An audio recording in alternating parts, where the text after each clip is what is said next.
اللهم صل وسلم وبارك عليه وعلى آله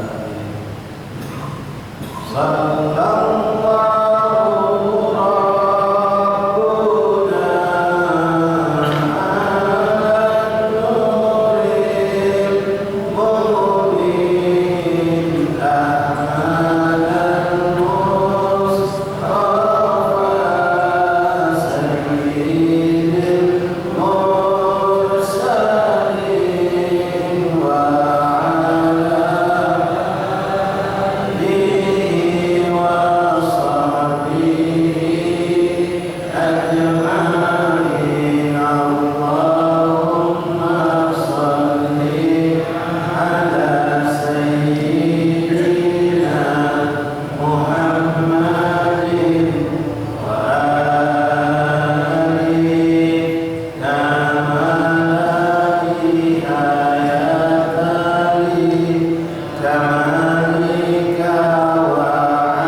Bismillahirrahmanirrahim. Alhamdulillahirabbil alamin. Hamdan syakiran, hamdan dzakiran, hamdan yuwafi ni'amahu wa yukafi mazidah. Ya Rabbana lakal hamdu kama yanbaghi li jalalika al-karim wa sultanika Allahumma shalli wa sallim wa barik wa karim ala sayyidina Muhammad wa ala ali sayyidina Maulana Muhammad rahmatillah.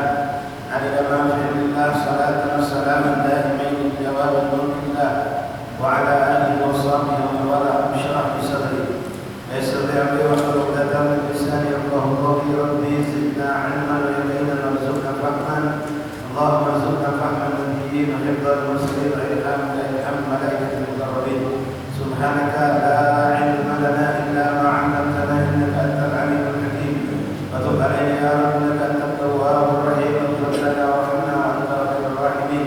Mansurna ala al-kafirin Allahumma ya man wafada ala al-khair wa a'anahu alaih Allahumma la ilaha illa anta wa sallallahu alaihi wa sallam Muhammadin wa alihi wa sahbihi wasallam alhamdulillahi rabbil alamin.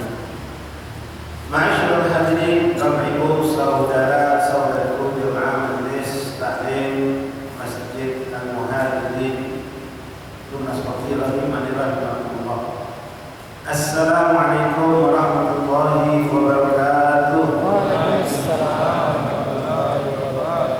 Alhamdulillah, alhamdulillah, alhamdulillah, alhamdulillah ya Rabbana.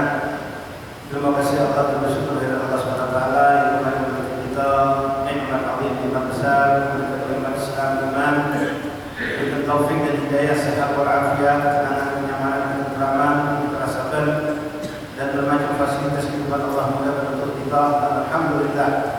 Pada saat ini kita berdoa semua nikmat itu Bapak hadirin ibu untuk taat kepada Allah, untuk melaksanakan salat berjamaah dan insyaallah majlis ini pun kita tutup dengan salat isya berjamaah dan kita berikan Allah alhamdulillah taufik kemampuan untuk duduk bertahan dari maghrib sampai isya untuk ingin kepada Allah untuk memperkokoh dan menambah ilmu pengetahuan kita yang merupakan kewajiban kita untuk memperdalamnya sesuai apa yang diperintahkan Allah.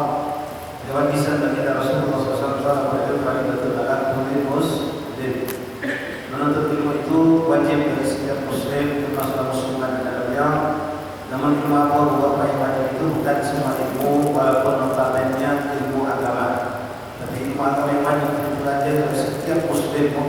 halal yang berakal sehat bermakna mumayyiz atau mukallaf adalah ilmu agama yang berhubungan dalam keseharian atau berhubungan dengan Allah dan juga berhubungan dengan hamba Allah, terutama yang berhubungan dengan ibadah atau sholat lima waktu. Ilmu yang wajib dipelajari ilmu yang mengenalkan kita perkara halal dan haram, yang mengenalkan kita cara ibadah yang baik dan mengenalkan kita cara ibadah yang buruk agar kita menghindarinya.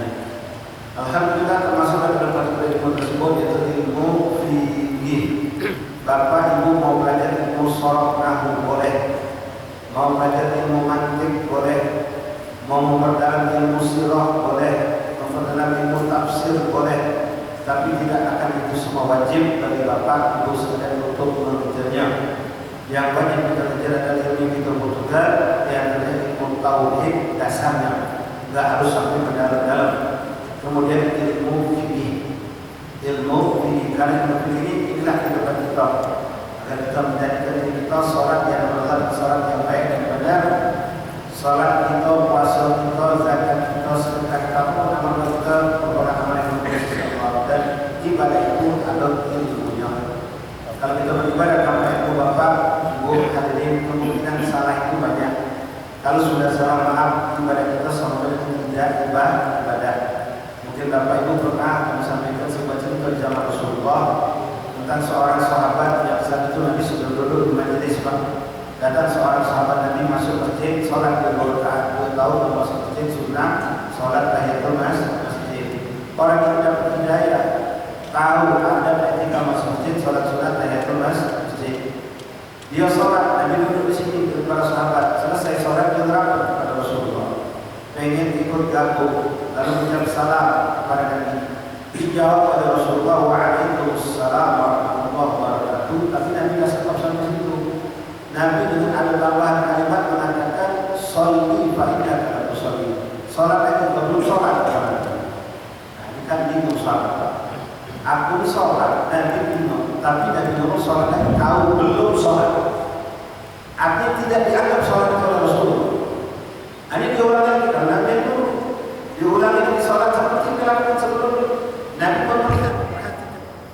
Setelah itu dia datang lagi menghampiri Rasulullah SAW dan Rasulullah pun kembali jawab waalaikumsalam. Nabi mengatakan sholli fa innaka lam tusolli. Sholat lagi kau, kata Nabi, karena kau belum dianggap sholat. Ma'asyiral ahbab hadirahumullah, sampai kejadian ini 3 kali. Setelah 3 kali ini sahabat baru sadar kalau mungkin di situ ada kesalahan pada sholatnya. Maka dikatakan Rasulullah SAW, alimni ya Rasulullah, ajarkan kepadaku wahai Rasulullah. Dia sadar kalau sholatnya dah benar. Nah, sholat tapi sholatnya dah benar. Nah, ini dalam ayat pun kita dapatkan ara'aital ladzi yukadzibu bid-din, adzalika alladzi yad'u yatim wala yahuddu ala ta'amil miskin, fawailul lil musallin, celaka bagi orang yang sholat. Yang sholat bagaimana? Fawailul musallin alladzina hum an salatihim sahun, lalai dari sholat. Nah, di sini kita termasuk bab sholat dari diri kita, pembahasan cukup luas bapak, dan saya dan bapak juga kesabaran keikhlasan dalam mempelajari ilmu ini. Insyaallah saya yakin apa yang saya sampaikan sudah bapak praktekkan dalam kehidupan sehari-hari dalam jenis ibadah. Namun mungkin banyak maklumat-maklumat yang kita bisa dapatkan tambahan dari majelis yang seperti ini. Kalau pun bapak ibu apa yang disampaikan ternyata niat ini 100% bapak udah tahu kalau tidak rugi pak. Duduk di masjid kita sampai dengar ilmu pahala besar dan nilai waktu nilai kita berharga juga di hadapan Allah Subhanahu wa Ta'ala. Bela Allah. Kemarin juga kami jelaskan bahwa sholat adalah ibadah yang paling utama dan diutamakan dalam syariat Allah. Jangan pernah kita meninggalkan sholat dengan tanpa udzur syar'i. Cuma gara-gara kawinan pak, gara-gara kawin atau kawinan, banyak umat Islam tidak sholat zuhur. Yang kawin sama yang kawin, gara-gara dagangan, gara-gara maaf di daerah itu saudara pak pemulutan, itu kalau sudah musim panen zaman dulu. Sekarang Masya Allah sudah mudah kalau paling tak bersih sehektar setengah jam selesai. Kalau dulu 24 hari Itu Jumatan kosong masjid. Sholat pun kadang-kadang mereka tidak lakukan. Itu keadaan seperti itu. Demi menyelamatkan dunia mereka. Dan kita pun banyak saksikan, maaf, bapak ibu, orang-orang yang bekerja di antara kita bekerja kasar, tukang bangunan terutama bapak. Dan banyak lagi pekerja berat, pekerja kasar terutama itu, tukang gali, tukang tenda, termasuk itu disampaikan. Itu mereka bangun masjid, bangun sholat, bangun rumah bapak, tapi tidak sholat. Dia hal itu biasa saja. Padahal Rasul mengatakan awal mayyasib yawmil qiyamah as-shalat. Yang paling pertama bakal dihisab oleh Allah pada kiamat urusan salat itu. Haji 10 kali kaki dulu. Umrah 100 kali kaki dulu. Masjid 10 kali bangun kaki dulu. Salat dulu. Salat itu dulu tanya Allah. Ini mengerikan kami perhatikan. Rasulullah SAW sampai dalam keadaan surat akhir hayat sudah beliau dipokok berusaha untuk pertama tidak meninggalkan salat, tidak meninggalkan salat berjamaah, tidak meninggalkan salat berjamaah. Kalau kita lihat beberapa hadis dan bagaimana perhatian salat dalam syariat Islam luar biasa. Kalau ibadah lain ada udzur sakit, ada udzur berpergian, kita boleh lepaskan. Puasa dalam perjalanan musafir boleh ditinggalkan. Di kota dua kita tidak musafir, kita sakit boleh kita lepaskan. Haji umrah bukan kita sakit dan diwajibkan. Dan itu tidak diwajibkan. Tapi sholat kalau kita sakit tidak bisa berdiri duduk betul. Tidak bisa duduk berbaring. Tidak bisa berbaring ke kanan terlentang. Angkat tangan kita tidak mampu gerakan mata. Sampai maaf terakhir kalau kita bisa lihat tadi sudah kita belum bisa kata-kata. Akal sudah tidak waras lagi, tidak nyambung lagi. Oke misalnya dia ngomong tidak nyambung. Itu baru lepas kewajiban sholat.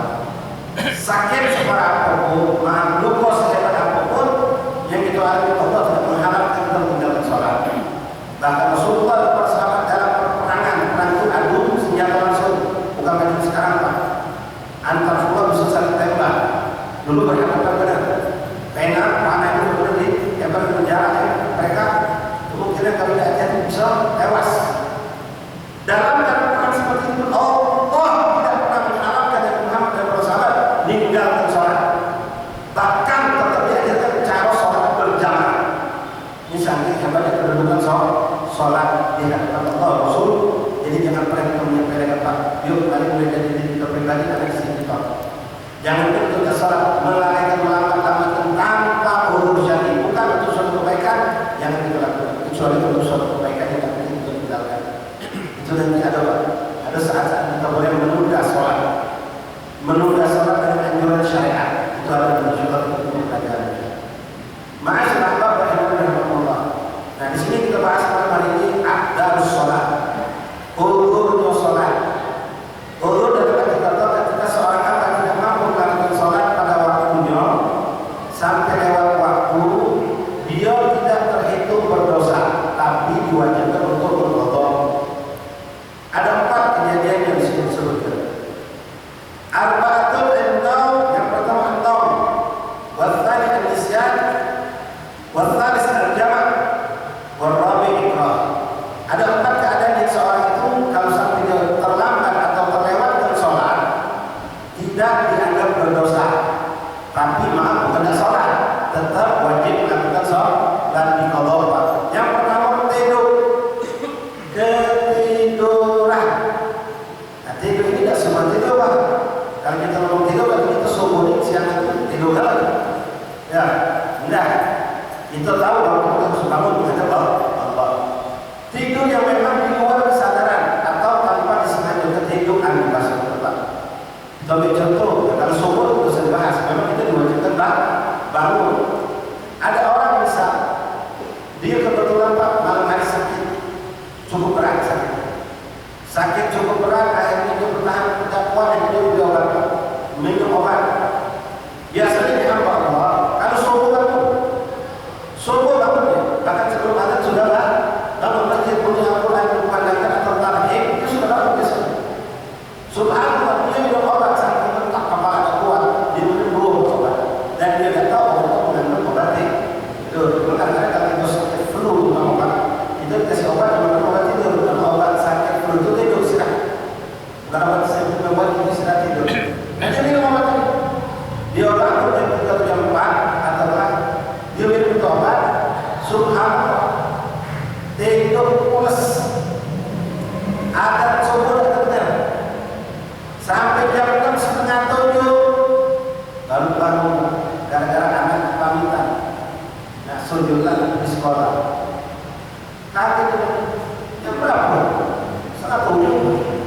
belum sholat subuh. Nah ini ketiduran kalau bukan sengaja. Kalau efek obat tadi dia minum, dia juga minum obat ini dari sana. Beda dengan yang berdagang malam nonton bola, apa nonton apalah hiburan atau apapun yang tidak ada manfaat untuk urusan agama. Walaupun hukumnya kita mengubah, nonton hiburan, nonton bola apa, kita yang hobi mungkin itu boleh jadi hukum mengubah sih. Tapi ketika membuat kita lalai sehingga subuh kita lewat, maka tontonan semalam haram, meninggalkan subuh juga haram. Jelas Pak. Ketidurannya beda sebab. Ketidurannya kami berkadang bukan tujuan yang baik. Lalu dia pun tidak bisa memastikan dia bisa bangun sebelum subuh atau pada azan subuh. Tidur kadang-kadang makan gitu, kadang-kadang berkadang sampai kapan dengan hidup subuh. Begitu berkesan hidup, buka pengapai. Pengapai buka, balik ke tidur. Padahal azan 30 menit lagi. Tidur di samping bangun jam 6:30 haram hukumnya. Haram hukum. Begadang semalam dianggap bermaksiat kepada Allah. Lalu dua orang terjadi beda Pak tentang tuntutan berqada salat. Kalau yang pertama karena wudu, tertidur karena wudu, kecapean, diboleh dipakai untuk kecapean. Saya boleh katakan contoh cerita dari perjalanan jauh, bawa mobil capek nanti kena macet. Begitu sampai ke rumah jam 2:30, capek tak kuat dan tempat berat atau nyampe alhamdulillah. Azan subuh, azan asar setengah jam lagi, dan kita yakin bisa bangun tidur jam 4 aku bangun. Jam 3:30 azan asar, jam 4 aku bangun, jam maghrib masih lama. Subhanallah, saking capek tadi bangun. Tidur plus kamar berkasih itu nyenyak kita Pak. Azan maghrib bangun. Azan maghrib baru bangun. Nah orang seperti ini tidak dosa.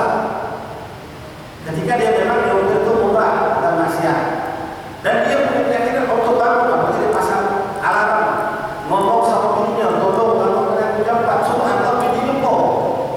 Ini bisa contoh. Utul itu semua. Beda orang yang ada utul dengan tanpa utul. Kalau orang yang utul, ibu bapak, terlambat sholat karena utul, kelewatan sholat karena utul, dua-duanya wajib berqada. Yang punya utul sama yang punya utul. Bedanya kalau yang ini istilahnya tarahi, boleh ditunda. Qadanya boleh ditunda.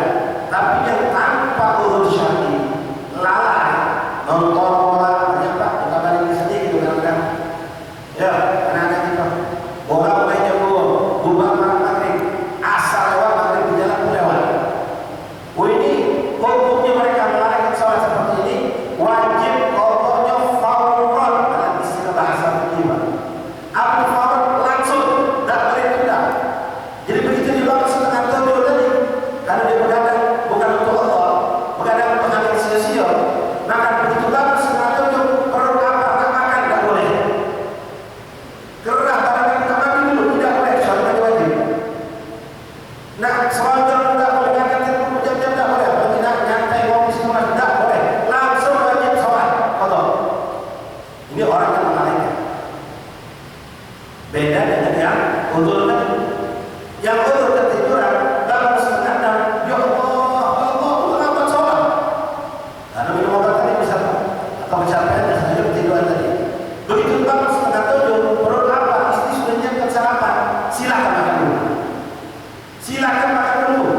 Silakan minum dulu. Mau dikodok jam 7:30 pun tidak apa-apa. Karena dia bukan seorang yang pendosa. Tapi kalau yang mau nonton bola, itu sering. Kalau sudah musim nanti mau bulan. Bola boleh jam 2. Selesai habis asar atau maghrib, bubar tak macet, sholat tidak. Itu ada muslim semua banyak. Asar tak sholat maghrib lewat. Apa hukum mereka?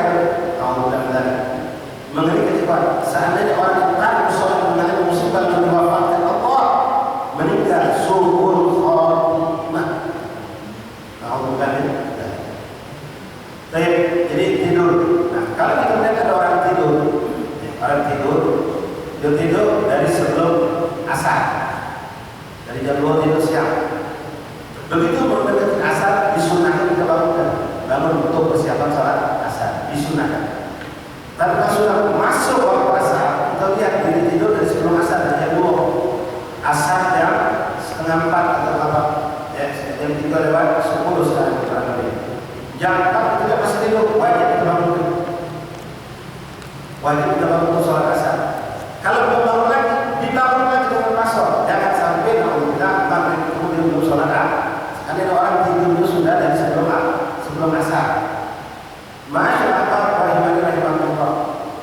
Yang kedua, sebab yang itu boleh zuhur dikatakan tidak berdosa, tapi sekali tetap wajib mengqadha, yaitu nisyan, lupa. Mungkin dalam sholat, mungkin. Kalau yang maaf, memang bukan ahli sholat itu bukan buat dia, seringnya dia sholat hukum, sibuk dengan pekerjaan, karena sebelum makan pakai tidak manfaat, lupa dia buat sholat.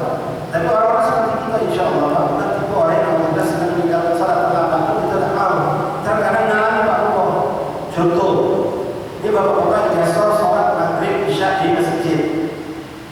Biasa sholat maghrib isya di masjid.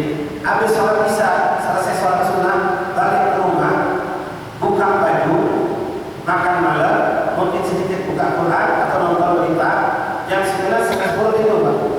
Nah ini kesalahan yang saya sering, mungkin pernah sampai ke sini. Kita sering ada tahlilan habis maghrib Pak, judulnya.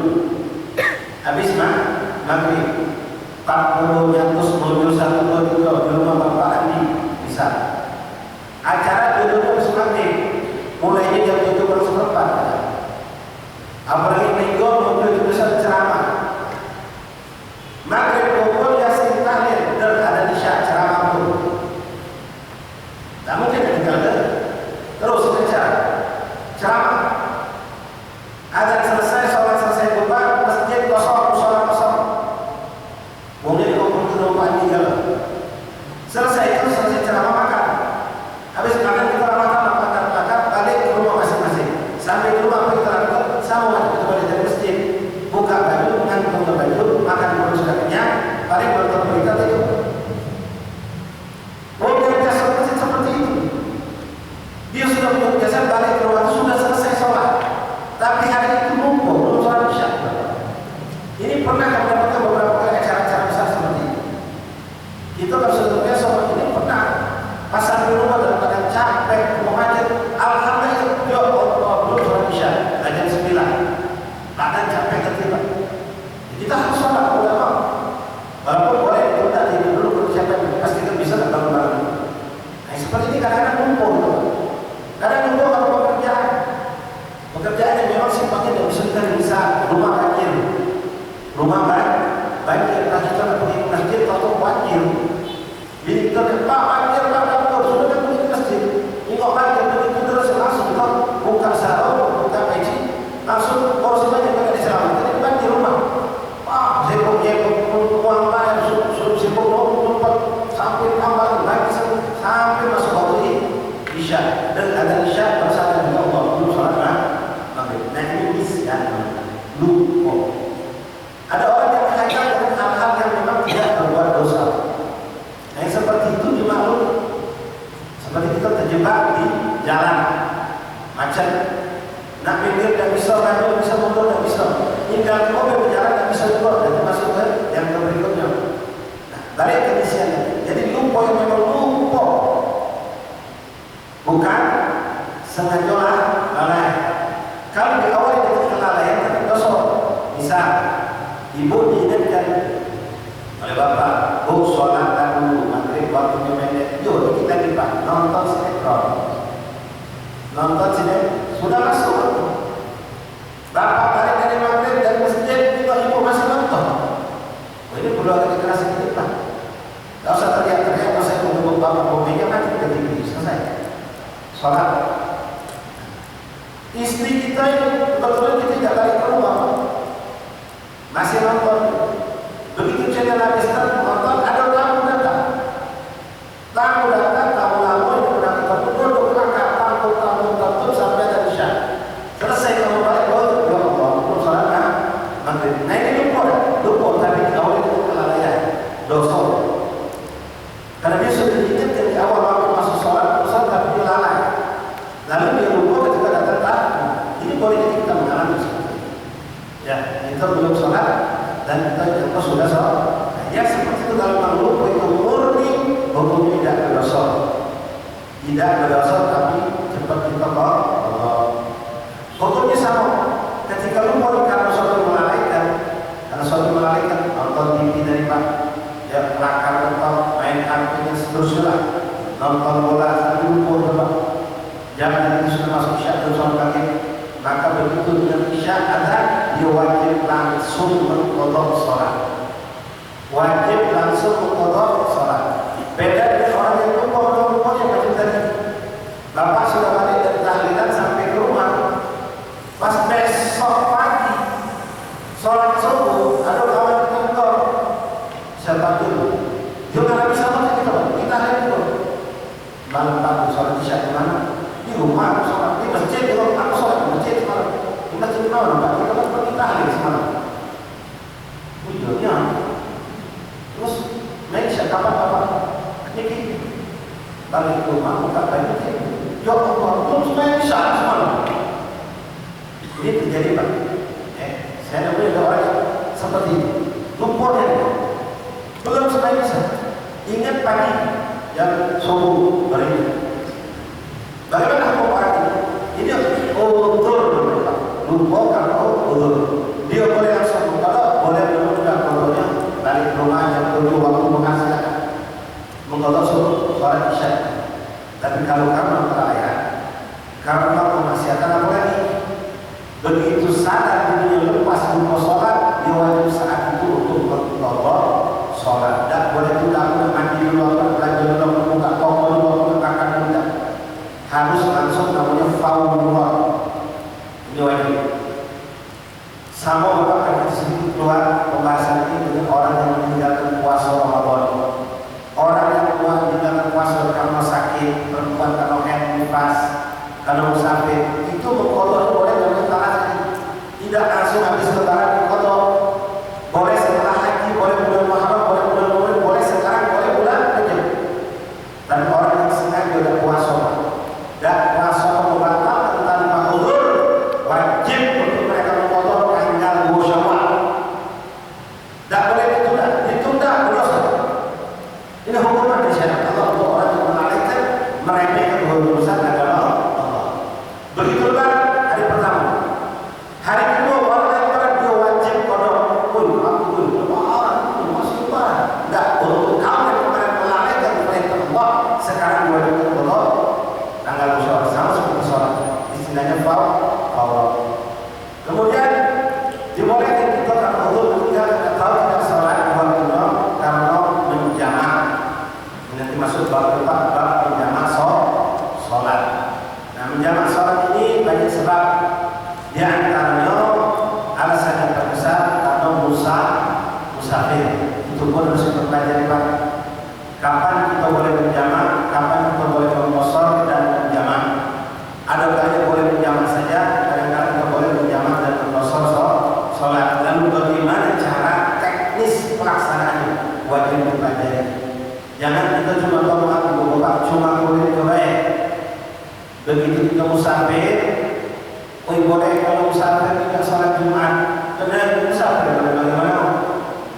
Sisip kita dapat dosa tidak Jumatan karena musafir.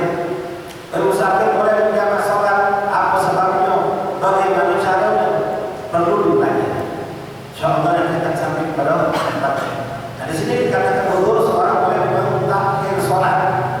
Sholat zuhur yang saya dilakukan sekarang ini zuhur ditundanya dilakukan pada masuknya waktu asar. Seperti maghrib. Tadi maghrib itu dah sholat. Dilakukan kita bergabung jamak akhir dilakukan waktu ini isya. Nah, ini dengan sengaja menunda sholat sampai keluar waktu masuk sholat berikutnya. Tapi dengan perintah dan izin syariat, tidak sembarangan Pak.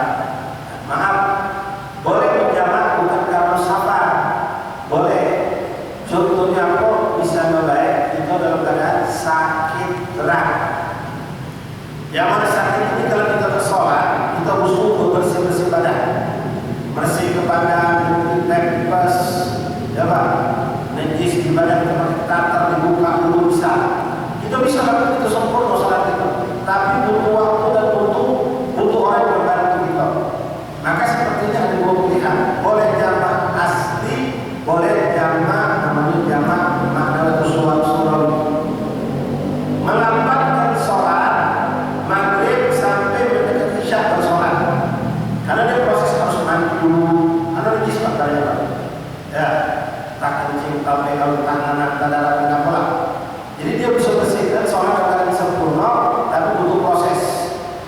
mandinya, pembersihannya, wudhunya, pakai pampers dan segala macam lah.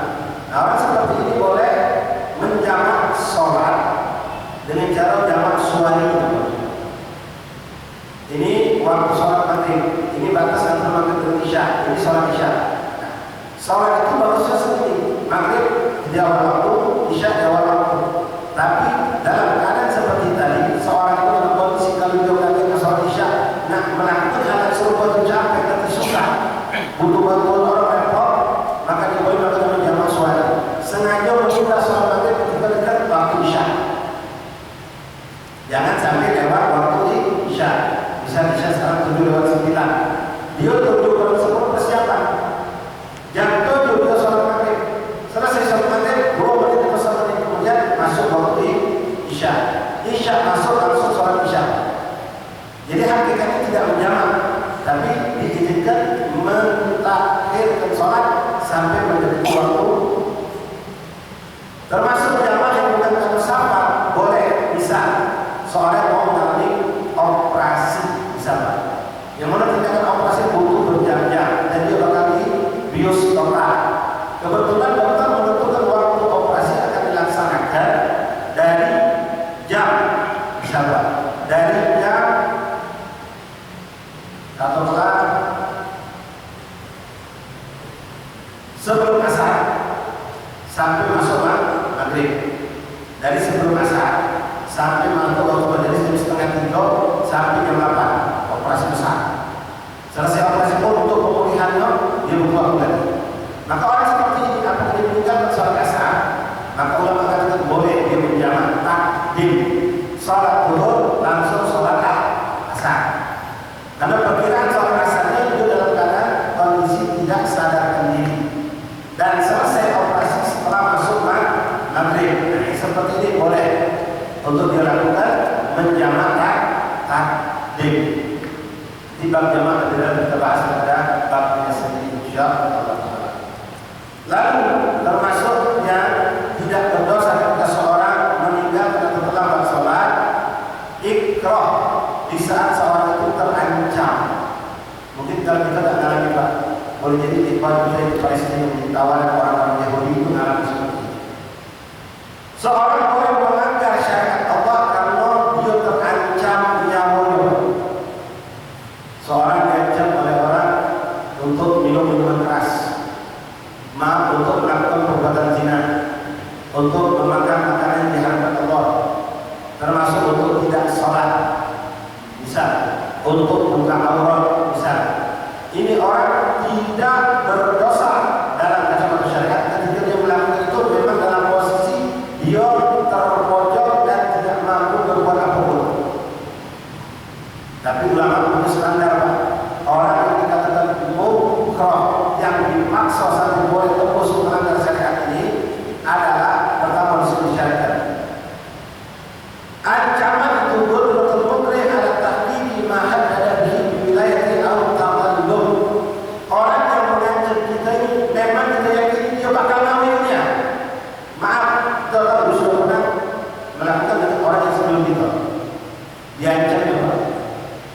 Disodarkan di sini. Dan itu sudah benar dengan orang memang maaf kalau yang dipilih juminya sudah benar. Contoh Prabowo satu, memang dia ada kemampuan, bukan orang yang tidak ada kemampuan seperti anak kecil Pak Bumai sebelum masih balita ngancam kita membunuh dan bisa Pak kan kepala itu pangkat apa udah selesai itu tidak bisa dikatakan aku diancam. Yang ancam itu orang yang tidak ada kemampuan. Orang yang mengancam ini memang kita yakin dia mampu untuk melakukan ancaman. Kedua, al-sultuqa anda bima rihabihi bihalabil awsiwala. Orang yang diancam ini Pak memang tidak mampu minta tolong, lari tidak bisa, minta tolong pun tidak bisa.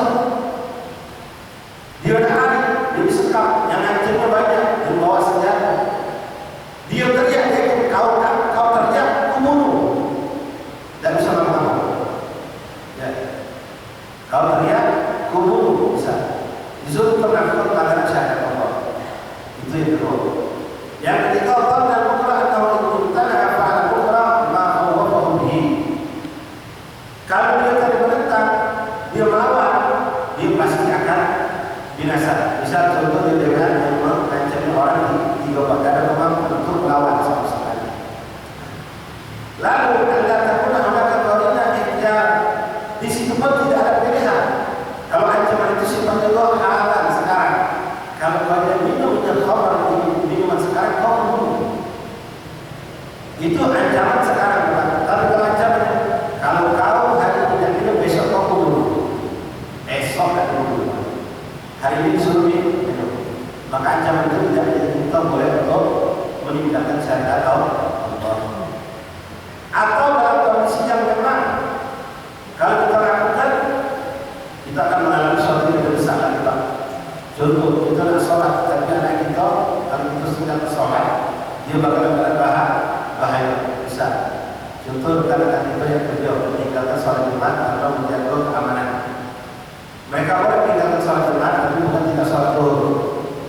Meninggalkan sholat Jumat kalau menjaga keamanan, security, atau yang sudah seperti kita terjadi pabrik yang betul-betul masih 24 jam mesin, dan bisa dilihat. Nah itu sifatnya mereka uzur untuk meninggalkan sholat Jumat atau meninggalkan sholat awal, bukan berarti tidak sholat zuhur. Mereka boleh meninggalkan Jumat kalau tugas tadi mereka jadi sholat zuhur, dan dengan catatan tidak setiap Jumat. Begini Pak, Jumat ini si Ahmad, Jumat depan si Muhammad, Jumat depan si Mahmud. Bukan meninggalkan selama berturut-turut 3 kali Jumat. Uzur seperti ini disahkan dalam syariat Islam. Kalau syarat yang tidak terpenuhi itu tidak menjadi uzur, Pak. Contoh, sering kita mengatakan uzur ketika kita capek, itu bukan uzur. Ketika pakaian kita kotor, itu bukan uzur. Ketika ada najis di badan kita, itu pun tidak uzur. Dan kita sampai kemarin, orang yang tidak mampu sholat pada kiblat, dan mampu menutup aurat, dan mampu menghilangkan najis dari tubuhnya, dia tetap wajib sholat dengan keadaan apapun. Namun sholat hormatul wadat, menghormati waktu sholat, dan wajib mengqadha. Sekarang coba kita pergi ke Tanjung Karang, Lampung, naik kereta malam, nyampe jam 6:30 kereta, atau jam 6. Sholat subuh kita di mana? Sholat subuh tadi di mana? Kita tak sholat di kereta, kita tidak tahu. Kadang-kadang alasan kita karena najis kita punya pakaian. Lalu kita memutuskan dari saudara kita tanya nanti di Bandar Lampung atau di Tanjung Karang, nanti kita mandi bersih-bersih bersolat atau itu benar. Tapi syariat menyuruh ketika waktu subuh kereta tetap lakukan dulu sholat. Walaupun dalam pakaian bernajis, walaupun tidak ada kiblat, walaupun apapun alasan kita tidak memenuhi syarat sholat, tetap dilakukan sholat itu sebagai wujud penghormatan waktu sholat.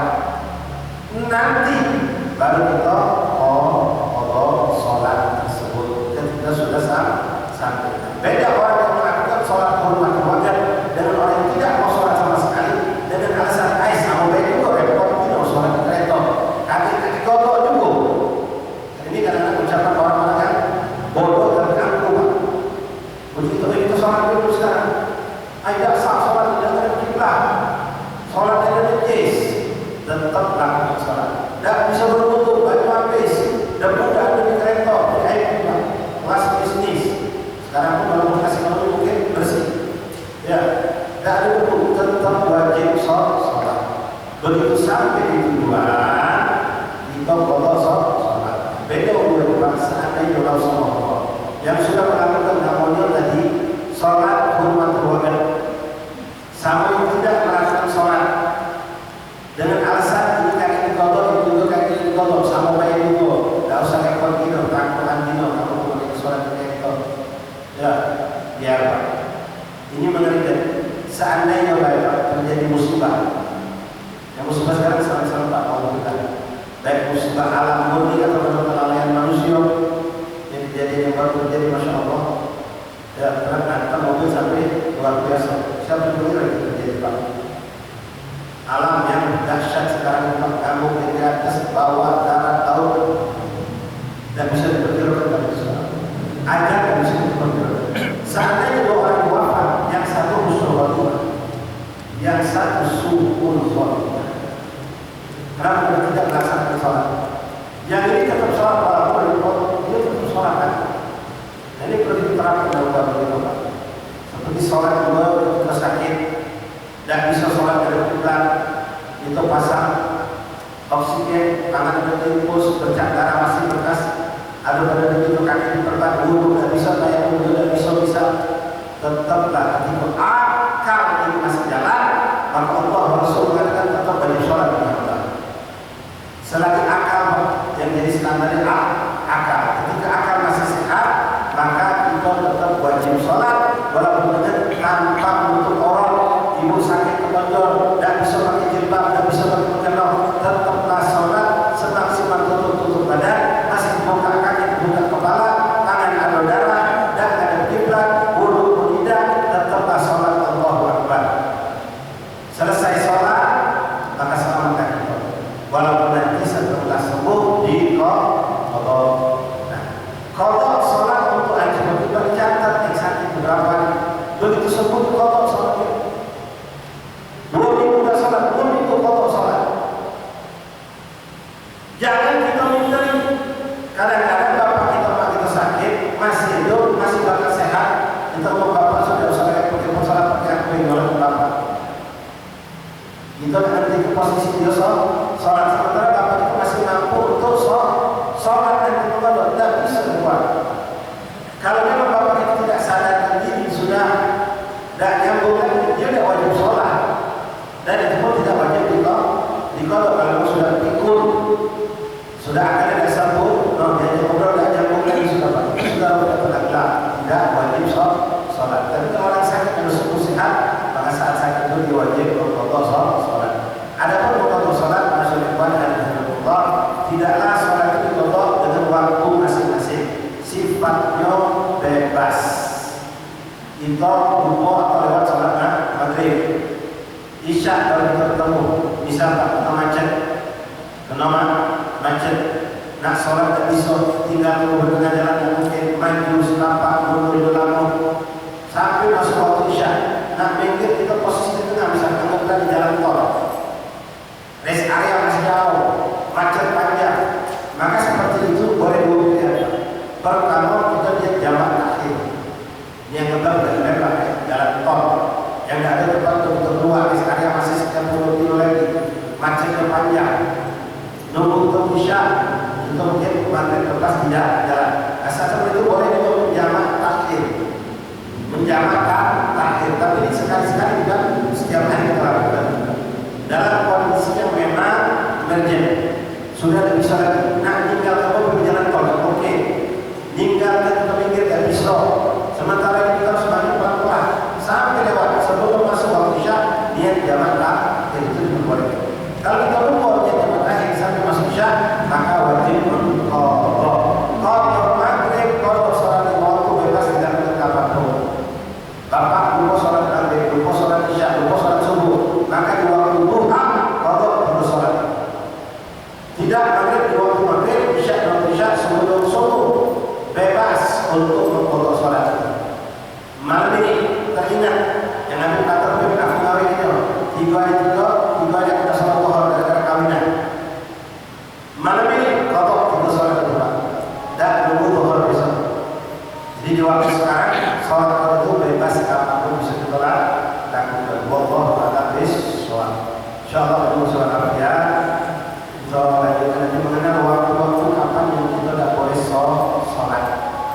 Insyaallah pada pertemuan yang akan datang. Kalau masih ada dan urus masjid tidak keberatan, mungkin bertambah beberapa baju Islam. Kenapa sholat itu penting dan banyak Pak? Kalau ada yang saya boleh mungkin Senin malam depan kita sambung di sini sebenarnya 20 sekali Pak. Tapi sekarang masalah sholat sangat penting. Dan kita juga tidak beberapa bulan Ramadan itu